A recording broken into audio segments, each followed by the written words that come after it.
Good afternoon, guys. I'm Chris, and welcome back to this Wednesday's episode of Rift Amps. Today is a good day. It feels like a bit of a turning point for Rift in the long-running saga of who can build me the highest quality cabinets possible here in the UK without ripping me off, right? So most of you who've been watching the channel for a period of time now will know I've had real troubles with cabinet supply here in the UK. I've had companies take my money and run and rip me off.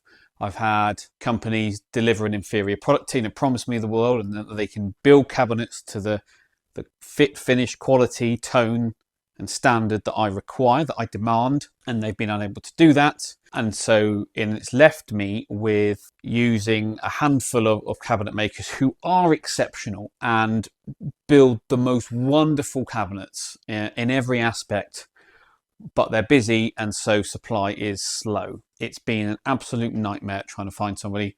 As I said, about a year ago, I found a new company who promised me the world, took my money and ran. And it took me a very long time to get my money back. But the worst bit was that all of those orders that were waiting for those cabinets, well, they all get pushed back because you've now got to find a new cabinet maker to take those builds on, and you have to do them in order. I've been struggling with this for a long time. You can get stuff made abroad, but the quality just isn't there. It's not worth it. Refuse to compromise on quality. You know that's my thing. Anyway, what I did probably a couple of months ago now was I approached quite a well-respected, in fact a very well-respected cabinet firm here in the UK who don't usually build for OEMs. They have their own line of stuff.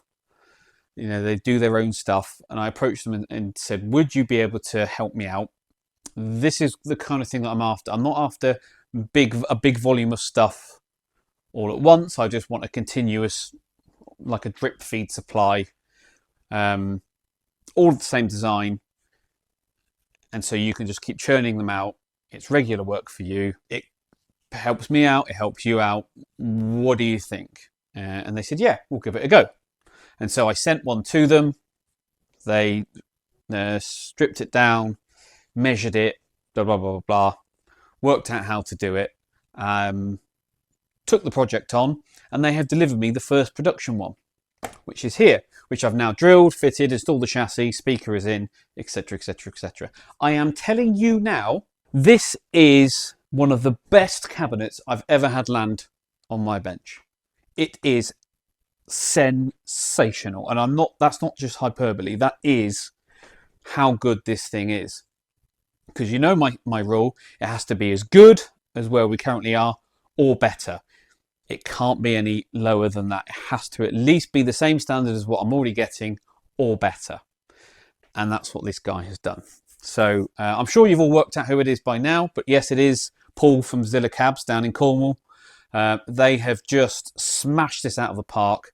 And I am so pleased to announce that Paul's going to carry on continuing to supply some Rift cabinets to me on a regular basis, and I'm so pleased for it. So now I've got back up to 3 consistent cabinet makers now, and now that they're all sharing the load, things are starting to come through quicker, get orders back out the door again. I don't have to deal with charlatans and idiots anymore.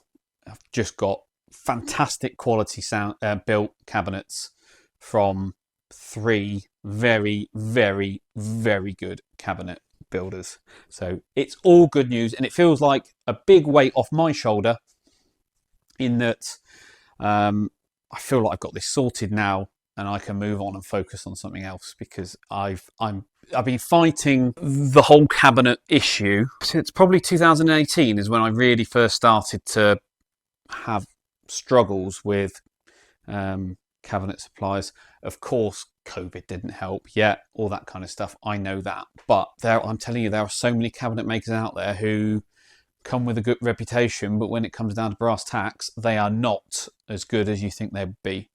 Either they just can't do it, they screw you over, they steal your money. The quality of their work just is not where it needs to be. So I'm not naming shaming anyone. What I will do is give Paul at Zilla Cabs the biggest thumbs up. This thing is exceptional, and the owner of this Ainsley Lister signature is going to be ecstatic with it because it's just wonderful. So really, really pleased. But yeah, there you go. Hopefully no more issues and we can carry on, move forward, get loads of amps out the door. I've just given him a huge order list. So hopefully he's not too swamped by that and overwhelmed. But, you know, we've got amps to build and we need the best cabinets possible. And Paul has proven to me he can do it. Right, Q&A time then. Lots and lots of comments and questions this week. So thank you to everyone who wrote a comment, asked a question, contributed to our lovely little community that we've got going on here. It's quite a nice feeling actually to know that people get involved and engage so much with this channel. So eternally grateful. Anyway, Chaosin, regular commenter, asks the question, Chris, thinking about always improving your amps, any area that you want to get even better? Yes, all of it, all the time. My general so to recap and just to fill you guys in that aren't aware, my mantra is constant improvement. Every amplifier needs to be better than the last in some way or some form, and that might be in something as simple as component quality. It might be the workflow that I use when I'm building, so changing the order in which I do things to give me a certain result or to make things easier down the line, or whatever that may be, whether that's in machining or lead dress, or, you know, whether I install this piece of hardware before this piece, whatever it is. It could be the actual circuit design itself, but every amp needs to be in some way better than the last one. And you constantly improve something. You constantly improve the amp or you or whatever it is in some way every time. You're always moving forward. And the way I like to look at that is not necessarily improve the easiest thing. It might be easiest for me to change, I don't know, change to a different brand or a different resistor type, for example. But the biggest improvements that you can make are not necessarily the easiest, but they will, in the long run, open up more avenues for improvement. So what my general rule, and I apply this to racing as well, whether it's improving my driving or the performance of the car, is I always look at what I consider to be the weakest linking the chain, the weakest point. Focus on improving that as your priority, even if it's the more difficult option. So that's generally the way I like to look at things. But also I have this natural curiosity of, what if I change that? What does that do? How does that affect things? Let's do some learning while we're at it. So in terms of your question, any area that you want to get even better, there are a couple of things in amp design that I want to understand to a deeper level. There are you'll often hear me talk about 1, grounding schemes, and 2, what we call stray coupling or crosstalk, and I want to understand those to the next level deeper, or next level up, whichever way you want to view it. And about a couple of years ago, grounding schemes was something that I really went back to all the old textbooks and all the beginning stuff on, just to re-understand, reaffirm my learning and my understanding and the depth of knowledge that I had on grounding schemes. Because also the the current thinking on grounding schemes has changed somewhat since I last studied and went through that learning process on them. There's things that we used to think were quite important, and turns out they're not, or they're not as important as other areas of grounding schemes, which we now know are more important. And that allows you, when you have that level of understanding, you can then change your design and your process and your understanding of everything to that next level, refine your designs. So if you look at my grounding schemes for like the PR model here, the 2025 model, as I call it, and if you look at ones that I was building 5 years ago, the grounding scheme is quite different on them. Not necessarily better or worse, it's just that my approach and my understanding of them is better. One other thing that I like to try and improve is the serviceability of my amplifiers when another tech is working on them. So let's say my amp needs a service, or one of my amps needs a service, and the tech hasn't worked on one of these amps before, for whatever reason that may be. I like them to be pretty easy to understand and to work out what's going on. I don't want them to be too complex, so I want them to remain serviceable. I don't want a tech to have to, rip the thing apart just to understand how it's done. So my signal flows are pretty easy to understand. You can see how I've decided to ground things, how I've decided to do my power supplies, my B+ rail, my main switching. So it's all pretty obvious to a trained eye. What you don't want, and this is something that I hate, is when an amp comes in and you're spending time just having to reverse engineer something so you can understand what the builder was thinking, when actually maybe, and it's not just about following basic build conventions. It's about, being sensible and reasonable with what you're doing and not overcomplicating things for the sake of overcomplicating them, right? So that's kind of where I am. I'm also super getting back into radio receivers. So not necessarily guitar amp stuff, but in specifically VHF stuff. So FM modulators, stuff like that. So yeah, I've got the old books out and I'm reading a lot up on radio stuff again because I want to do some more radio restorations. If I ever find time. But you're always learning, always improving. It's a great question. I could talk about this stuff for hours, so I won't waffle on too much longer. But yeah, that's basically my thing. I want to make the amplifiers easier to build, easier to service. I want them to sound better, and I want them to perform better, as you would expect. JCM 900. This is the 1x12 100 watt amp. Yeah, I know, insane. Anyway, it's coming because customer says it has been, it's developed a hum. He said he was driving a 4x12 with it and he thinks he got the impedance mismatch wrong, and it's now developed a hum. Now he's a little bit worried, so he's brought it in for me to have a look at. So we're going to turn this thing on.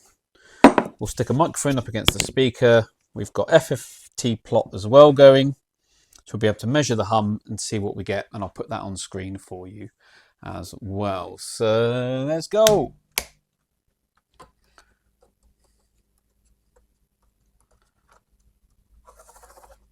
So definitely some some transformer hum there, but we'll let it come up.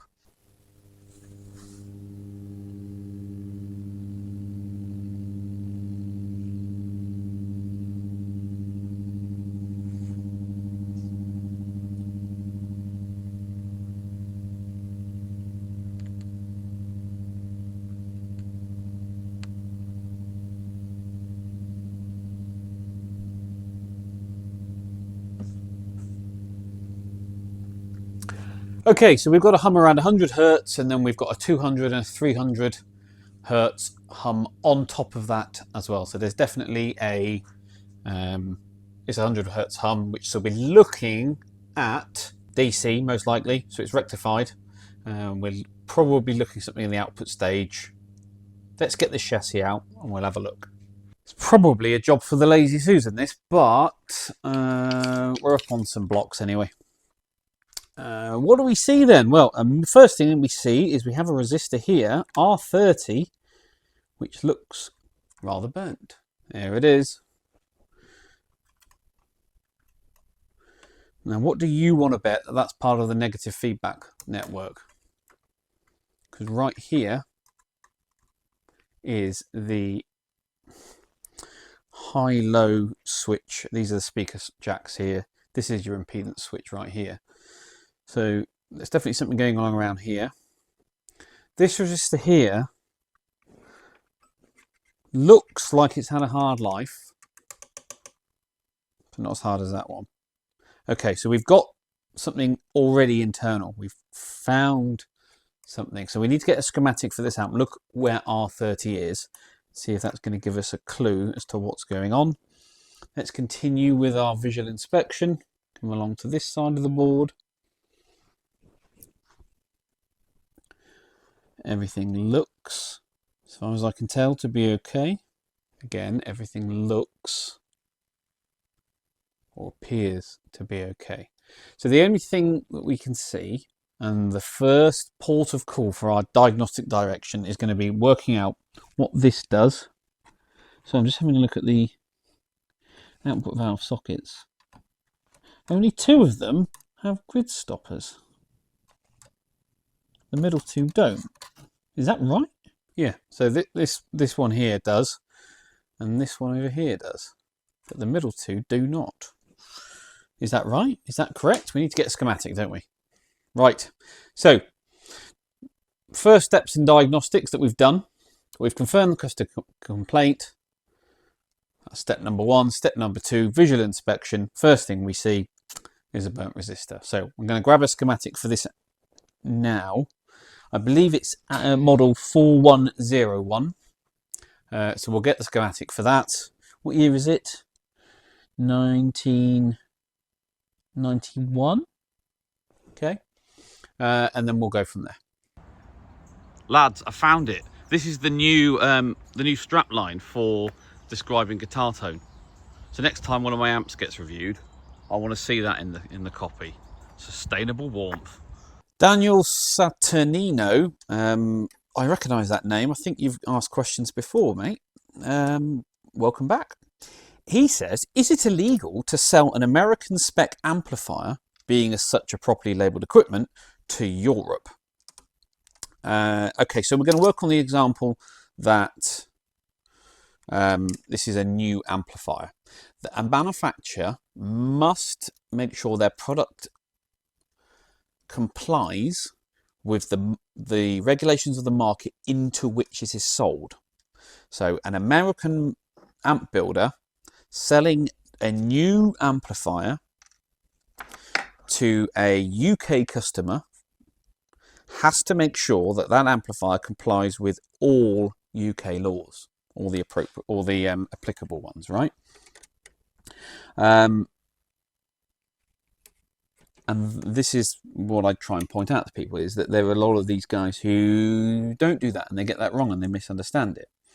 Second-hand market is different, but also you might have a customer over here who wants a US spec device. Let's say you are, a huge touring act, and you're ordering. What you might do is order 3 amplifiers. One that's built for US voltage for when you do US tours. You might order one for UK mains voltage for when you're touring UK. And you might have one for Japanese voltage for when you tour Japan. It's not illegal to do that. That's fine. But it must be marked and labelled as such. But what we often see, and this is what I try and point out, is that we get builders building and selling things for use in certain markets that don't comply with those regulations, and that's the issue. And that, you know, you are risking having your product seized at the border. So, but also whether they comply. I mean, there is also a difference, and this is something I try and get across as well. There is a difference between a product that is fundamentally safe and one that doesn't comply. I mean, do you remember I showed you in the mains wiring video the little ground label sticker? Having that sticker or not, or having that your safety earth labelled, doesn't make the amplifier safe or not. You know, whether that marking is there, but it does make it illegal if it doesn't have that, right? But it doesn't make it more unsafe because it doesn't have it. So again, you've got to understand what's what. But so just because something is for all intents and purposes safe doesn't mean it's legal. But also you can apply that logic the other way around. So great question. Martamp EL84. This is MJW, Martin Whelan, who was the builder of the purple MJW amp that we had in a couple of weeks back. He says, nice to see my amps being lovingly cared for. I recognise that amp stand too. Nice one, Chris. Mark, of course, it is a joy to service and maintain and work on properly built, well-designed amplifiers. And you know, a big fan of Martin's stuff. It's the sort of stuff that you live for, that you really enjoy working on. You know, no poor build quality, no cutting of corners, everything's done right, everything's easy to follow, great sounding stuff, easy to work on, easy to service, no issues. I recognise that amp stand too. It's still in service, mate. It's there, up and running. It's the main stand on the test bench, and it will continue to be so, because you know what, it's really good. It just works, and yeah, that will remain in service for quite a long time. So good to hear from you, mate. Hope you're well. One day you need to pull your finger out and build some more guitar amps. Okay, so this is JMP50C. So there are three different variants. There's the A, B, and C. You see down here there is the C, which means it's got there are three different versions of this output board here. So make sure we get the right schematic, which I have got here. JMP50C PCB, right, introduced in 1990. Okay, so we're looking for R30, which appears to be a red something, and that's a 1 watt carbon film. Okay, well, R30 is up here in the B plus rail. So after this fuse here, we get R35, which is 100 ohm, what looks to be a 4 watt resistor. And then we get R30, a 22K 1 watt, and it says metal oxide. So I wonder if that's been replaced. God, you can't even see. I wonder if that's been replaced before. Interesting. Can we find R35 whilst we're at it? Oh, that's this one here. Okay. So that fuse there, F3A. You might spot it before I do because I haven't got my glasses on. There it is. Tiny thing here. Let's move that out of the way. There it is there. Anyway, so that resistor there has got hot. Has it gone open circuit? So it should be what, 22K. It's measuring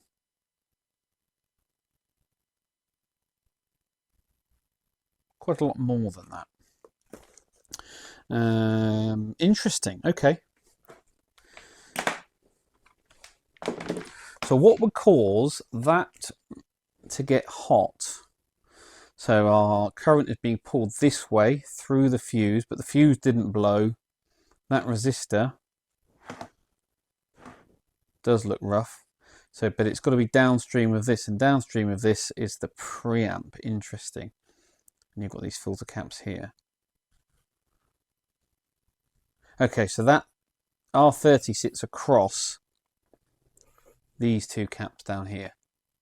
Interesting way of drawing it. Okay, so What else have we got downstream of it? The phase inverter. Do we have a phase inverter issue? So let's have a look at R23 and R22, which should be, oh, here they are, R23 and R22. So this is your phase inverter. So let's just do some basic continuity checks. So from one side of R30, we should get to R23. Or is it this side? There it is. But not R22.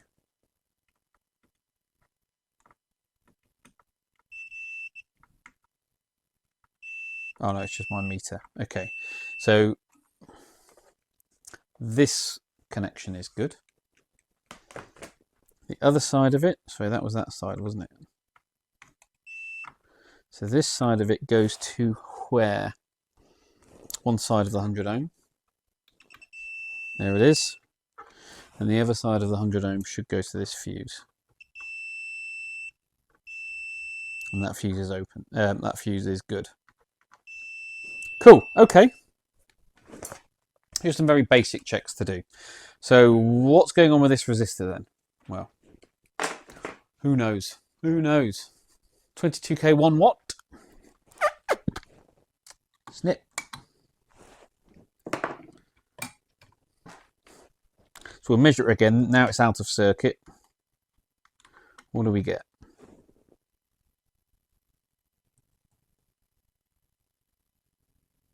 168.5k, and it should be 22k. Right, okay. Right, so let's replace that resistor. Then what we can do is we can remove all the valves that are being fed off this point, which are, these are output valves here, but they're not. So this is feeding the phase inverter and the rest of the preamp. So we'll remove all the preamp valves, and then what we can do is, using Ohm's law, measure across that resistor, measure the voltage drop, and see where we end up. Ian Thacker, hello mate, how are you? Says, power tube sockets, what's the reason for orientating the bolts opposite ways, screw head and nut on them? Ah, really good question and good spot. You've got a keen eye. On what I've done on the output valve sockets on quite a lot of builds lately is, on fixed bias amps, I add a 1 ohm resistor to ground from the cathode. Helps me measuring bias and stuff like that. And the little ground lugs that I use are toothed, so they are locking hardware. But what I don't want on there, and I do this with my ground connections as well, is I don't want the both that toothed solder lug and a nylock on the same side. I was reading a technical paper on things like clamping force on fasteners. I know, really nerdy, but what I want is, where you've got two forms of locking hardware, I want them on either side of the chassis, so either side of the material. So on those, what I do is I have the nylock nut on the outside of the chassis, and on the inside I have the head of the machine screw and then that ground lug. So on either side of the chassis I've got one form of locking hardware and the other. Whether it makes a difference, I don't know. It's a long-term test, but I'm just experimenting. And I think so far it's proving to be a better solution than having it the other way. It also actually helps with what am I trying to say? It also helps with assembly, because when you're trying to orientate those solder lugs, you want to keep them in a certain position, and when you're tightening down a nylock nut, they can rotate, and you're always fighting it. So doing it the other way makes those things easier. It's a long-term test, and we'll see if it makes a difference or if it eliminates an issue that, to be fair, I rarely had, but constant development, etc., etc.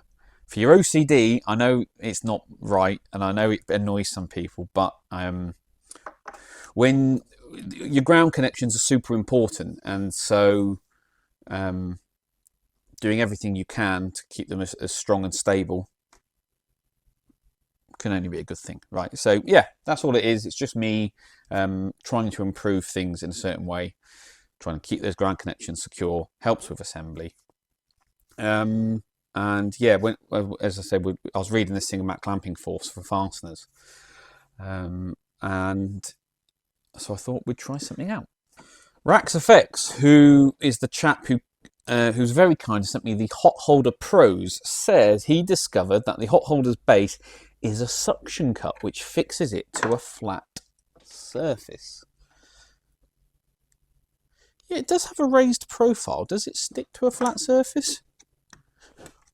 Oh, it does a little bit. It needs a shiny surface, really. Oh, it does. It even sticks to the window. Can you see that? Look. You just push it on. That's amazing. Oh, there you go. Speaking of which, do you remember I said I'd seen these online? Well, Mark Eagleton says, love my switches, sells those pedal building helping hands in the US. A super cool company. Yes, that is where I'd seen them. And as I said, I was putting together a shopping list to get loads of stuff from them, because there are some really cool stuff in there. So go and check out Love My Switches in the US. Really cool shop. They've got some really interesting bits on there. Really cool. But these Hot Holder Pros are the all parts one. Love My Switches sell their version. But yeah, this is amazing. This is a really cool piece of kit. Thanks, Mark. Right, I've just had, hello. Oh, I need my glasses. Can't see. Right, I've just had a box arrive from UPS. Have delivered it, and it's a bit of a mystery box because I remember the guy contacting me, but that was a long time ago. So it's nice that it's turned up. Anyway, I've just opened it, and there is a letter inside that says, "Chris, greetings from Cave Creek, Arizona. I'm sorry this took so long to ship out. I've had a large influx of business lately, and your box got misplaced. Absolutely no problem. I do appreciate it. Unbelievable shipping costs to the UK. Yeah, I feel for you. I live close to CE distribution in, is it Tempe, Arizona? And can pick up at will call if needed quickly. Hopefully this gets to you without problems. I don't normally do international shipments. Yep, it appears to have arrived safely. I really enjoy your channel. I too am a one-man shop, a retired electrical engineer that now does amp and guitar repair in the northern Phoenix, Arizona area. I love that you are willing to share some technical info along with your business blog. The transformer that came from a 68 custom deluxe reverb, that was an export model. We have no need of that here, so I had to replace the export transformer and at the same time put in the original Tremo optocoupler. So you've done a conversion there. As far as I know, neither the transformer or the tremolo boards have been used, but appear operational. I also included a pair of smooth grip needle nose with springs that I use. I remember an episode where you requested info on such. You may want to drop off super glue to keep the springs grips from moving, but otherwise have worked fine for me. Thanks again for your work on the channel, and I really appreciate your attention to detail on your builds. Having come from a military electronics background, I can appreciate a clean, maintainable implementation. I really enjoy your work on other brands without the usual casting of stones. Granted, sometimes they are due. Well done. Regards, John from CC Guitar and Amp Repair, Cave Creek, Arizona. John, that's incredibly kind of you. That is incredibly kind. Should we have a look then? So we've got in an anti-static bag as well. Export Tremolo Roach boards, power and trend.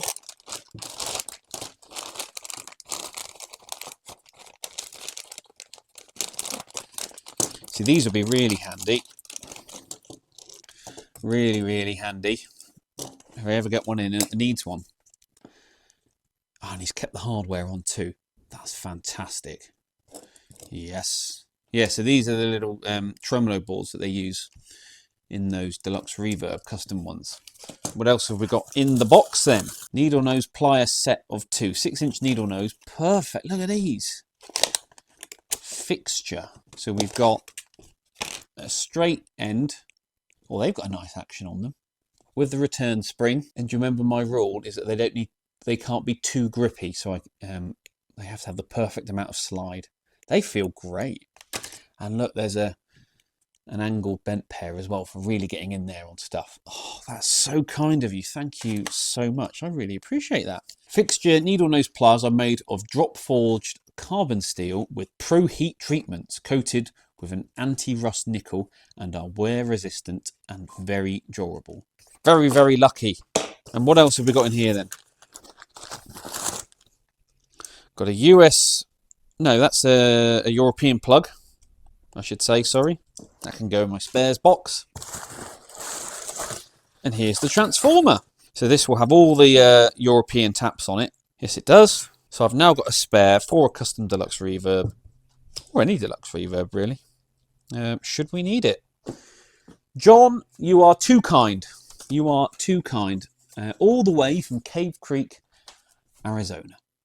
John Burns says, can't believe a supplier will put their prices up by double in a few months, Chris. I can. Honestly, seems like they know they've got you over a barrel. And also, Michael Smith from Texas says, doubling the cost of reverb transformers in 6 months? Sounds like they really don't want your small orders. Is it really necessary to have a custom wound reverb transformer? After all, it's just a reverb transformer.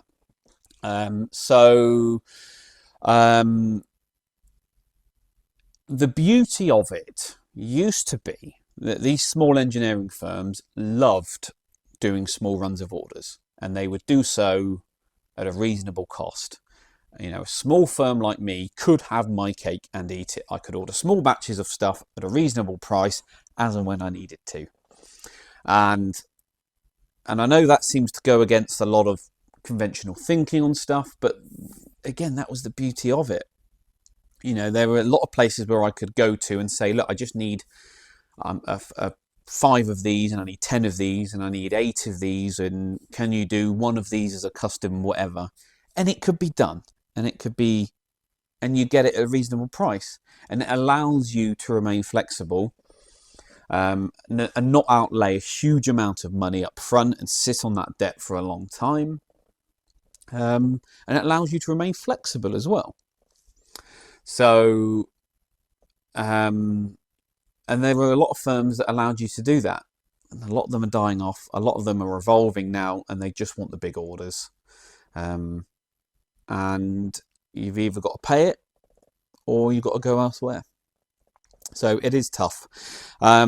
Is it really necessary to have a custom wound reverb transformer? After all, it's just a reverb transformer. No, it's not just a reverb transformer. And yes, it is necessary to have one custom wound because it's not a standard spec.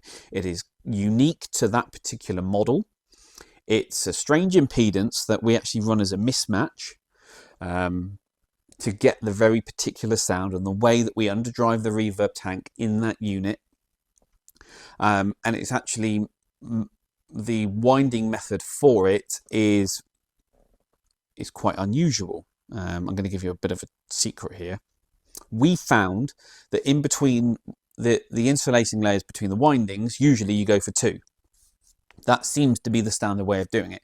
We found by doing a 3rd layer of insulation, it completely changed for good how that reverb transformer saturates and responds when you drive it in a certain way. And that's one of the ways that we got the reverb to sound so good in that particular amp. So I can't buy those off the shelf. I have to get them custom wound, and they have to be made in a very particular way. And the firm that I use for them has that knowledge because we went through that development process with them. I've tried getting them made elsewhere, and other people just can't do them. They just don't sound right. You get failures, you get quirks and inconsistencies and all that kind of stuff. Whereas this particular firm up north, it's not Modulus, by the way, somebody did ask. know how to build that particular unit and get them to do what I need them to do. So yes, it does need to be custom wound, I'm afraid. It sounds like with all the regulations and red tape that the UK does not want to be a manufacturing nation. Possibly, I would argue that we simply hold ourselves to a higher standard than other places. And that's not a dig, it's just the way we like to do things. Of all the items in our large house, Michael says, the only things that I can think of that are made in the UK are a Premier drum kit, some vintage 30 speakers, and an old antique armoire that was bought in a second-hand shop many years ago.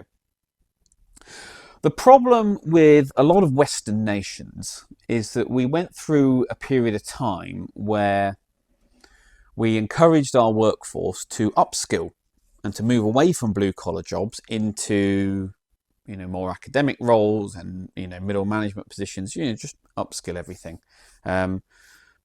Because we knew we could move manufacturing abroad because it would be cheaper. I mean, that's a fundamental part of capitalism, right? Which, again, is probably a conversation for another day. But it does shoot yourself in the foot a little bit, because if you want to get stuff made here, it's going to take a long time and it is going to be expensive. But when I started Rift, it was quite easy to get all this stuff done. It was mega easy. So yeah, there you go. Right, so I've just tacked in a new resistor into place. I haven't done a full repair yet. It's just temporarily done, so I could do some basic testing. And I'll show you what we've done. We're going to use some basic Ohm's law. So here is our schematic and here is our resistor. And it's a 22K, 22,000 ohms. And what we can do is we can measure the voltage drop across that resistor under various different operating conditions to test the health and performance of the amplifier. Okay, let me explain. If we have, and I'll have to do it in the orientation of which the schematic is drawn so it makes a bit of sense for you. I'm going to use the European symbol for a resistor. Okay, so we've got our supply is this side and our load is this side. Our high voltage is this side and the things that are pulling voltage and current are this side. Okay, this is a 22K resistor. As we know, as current increases, voltage decreases. What you're going to have is, let's say you've got an arbitrary number of 400 volts this side. As you pull more current through this resistor, the voltage on this side will be lower, therefore the voltage drop will be higher.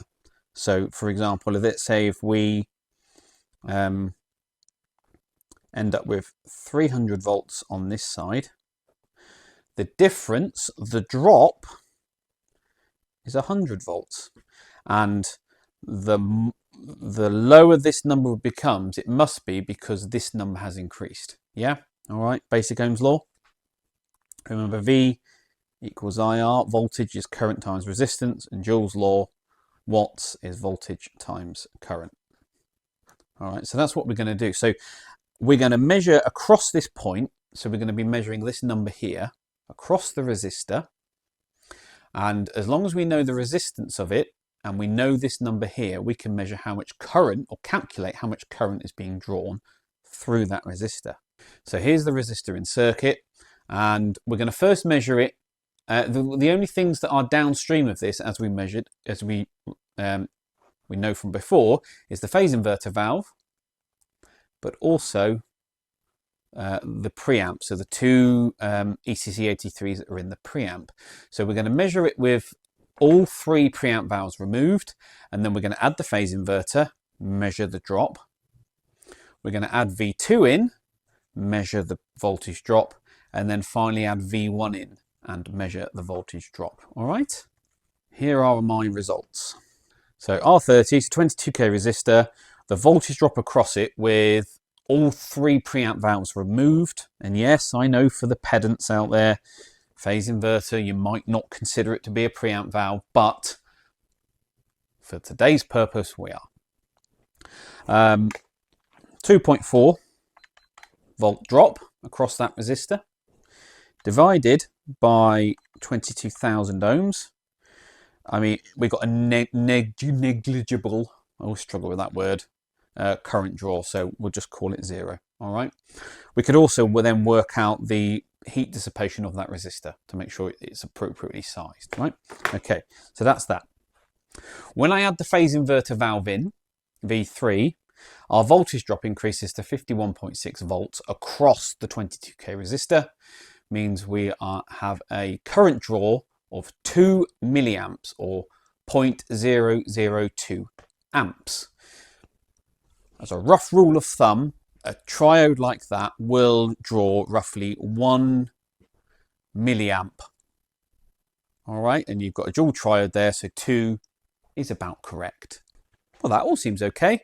And if we do voltage times current, we get our heat dissipation of 0.1 watts. And remember, it is a 1 watt resistor. Okay, so we then add V2. Our voltage drop increases. Therefore, our current draw has increased, this time to 4 milliamps, or 0.004 amps. Do you remember I said we expect around 1 milliamp per triode? So we've now got 4 triodes in, and guess what? 4 milliamps. And our resistor is now dissipating 0.4 watts of heat, and it's rated for 1. And finally, we add V1 in. Voltage drop increases to 139 volts. 2 more milliamps of current has been drawn, as expected, and we're now dissipating 0.8 watts of heat for our 1 watt resistor. So 1 watt resistor is appropriately sized. Ideally, you would double rate. So in that case, I would, if it was me, I would put a 2 watt resistor in. It's lasted this long, it's probably okay. Right, so it's now been running like that for about half an hour, and it's nice and stable, which says to me there is not an issue now, down or upstream or downstream, whichever way you look at it, of this resistor. Covington or Covington People says, I love your channel. The way you open boxes makes me want to run screaming down the street. Yeah, I do it to wind some people up. If you watch, every time I do it differently. Sometimes I use the box cutter, sometimes I rip it open. It's actually a long-running joke with somebody, so I shall continue doing it. Next time I open a box, watch for something even more stupid. So the amp is running on the bench. It's been nice and stable. And if I increase the volume, you can see we've got a nice sine wave. It's a 100 watt amp and we're driving 8 ohms. So we're looking for, well, 28 volts would be 98 watts. So that's the number we're looking for. Doing 97.2 volts. 27.2 puts us around 94 watts. Have I done something wrong there? Oh, it's just a preamp control. Don't know about you, but I would say that's pretty good. That's pretty good indeed. Let me zoom you in and show you again. Sorry. If anything, it's biased slightly cold, but it's putting out a healthy sine wave, a healthy amount of power. So I'm going to leave this burning in now. Go back and retake all my measurements after about an hour. And then we will make a decision from there as to whether we fixed it or not. Right, yeah, all back together, all done. The hum that he brought it in for is now fixed. It's gone. I've just stupidly blown out my ear testing this thing. Stood too close with my Les Paul and got some feedback. And now I've got a ringing in my right ear. So I'm a bit of a grump. But it's all done. There is still a little bit of hum remaining, and it needs a new set of output valves. Whether the customer decides to replace them or not is up to him, but the issue that it's coming in for is now fixed and done. So that's all good news.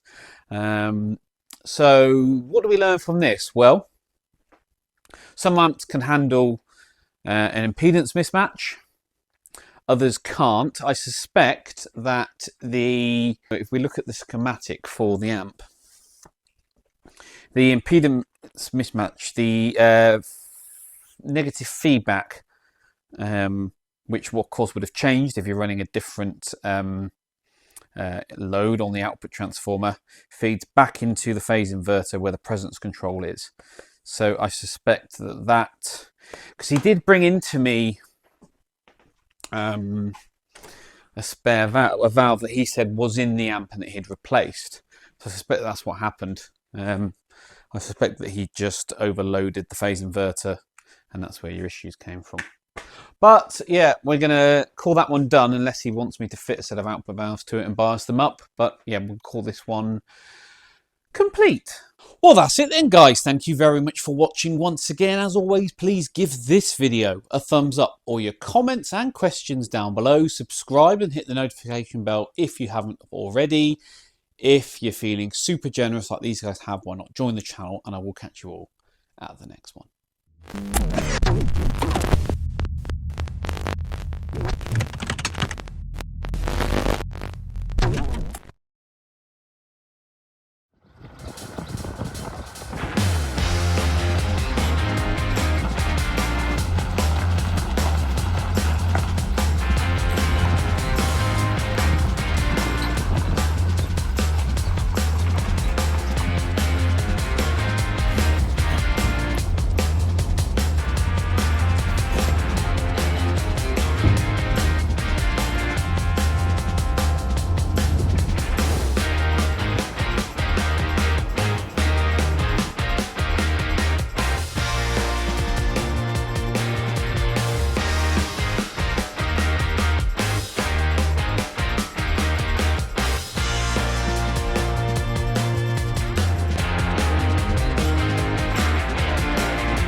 Right, so on the Isle of Anglesey, just the other side of the Menai Bridge is the famous Welsh train station with a really, really long name. So of course we had to come and see it because it's my third time here and I've never actually come and checked it out. It's a bit of a tourist hotspot, so why not? So let me just spin the camera around. I'll zoom you in and I'm going to try and pronounce that. Llanfair Pwllgwyn Gilgo Gerwn Quen Drop Landis Ilo Gogogoch. I absolutely nailed that. So, I don't know, they're pretty proud of it because they've got it on the side of the train station on that side. And I think they've got it round this side as well. Up here. Yeah, they have. I don't think I can try and pronounce it again without that phonetic spelling. We've just realised that on this little strip mall thing here, they've got the wording again, and they've got the translation. The Church of Mary in the hollow of the White Hazel near the fierce whirlpool, and the Church of Tilsilio by the Red Cave. Oh. You learn something new every day. Look, Welsh Dragon. Whirr. Well, the gazebo's just failed. Thankfully, we've managed to get a slot in the garage, so it's alright, but it is windy, it's wet. And when we left Brackley this morning, it was beautifully sunny and hot. But welcome to North Wales. It's Burger King, and that's a peacock. What's he doing?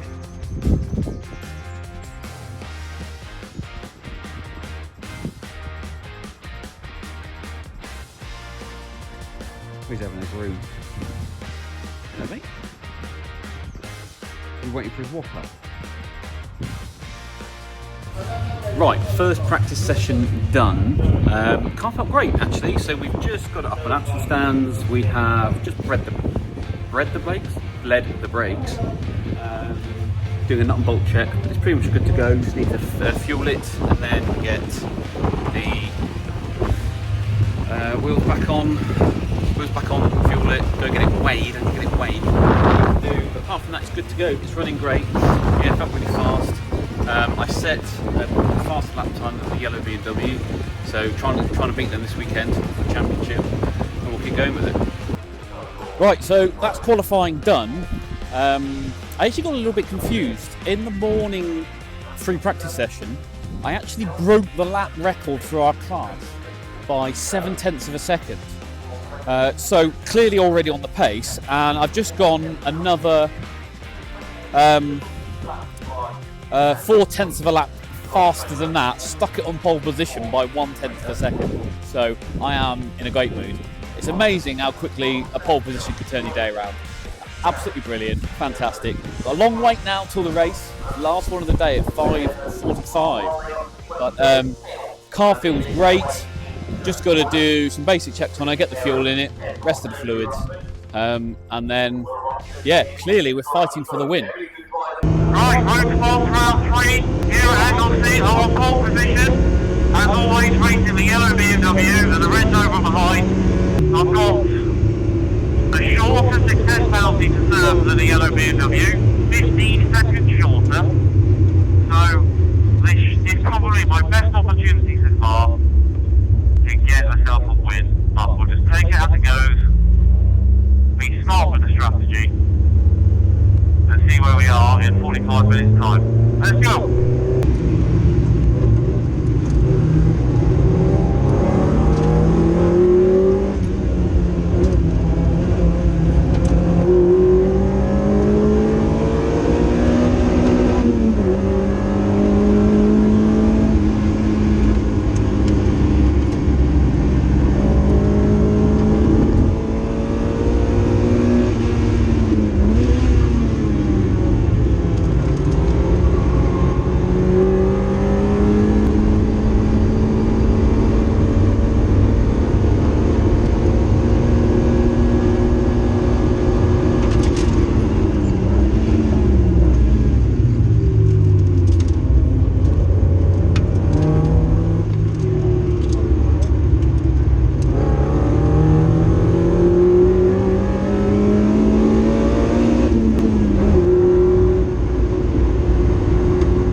happened, and he was catching me again because I kept slipping. Yeah, it was great though. It was really good. Thanks, mate. That was amazing. Good job.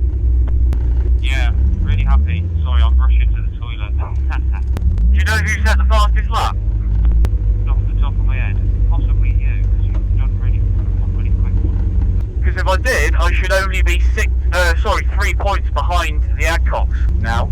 I should have caught 6 points this race. Yeah, your best was a 22.2. No, Adcock fractionally quick there. He's on a 22. 0.224. You done 0.288. So they finished third with fastest lap, yeah? Correct. So I still gained 4 points on them anyway, which is good. That was fucking good. Well done, mate. Good job. Right, I'm going off radio. I'll see you in a bit. Yeah, see you soon. Taking his first win of the 2025 season with the Mazda MX-5 Mark 1, it was Chris Fantana.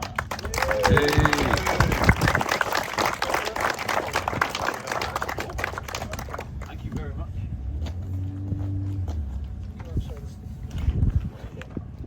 Press up.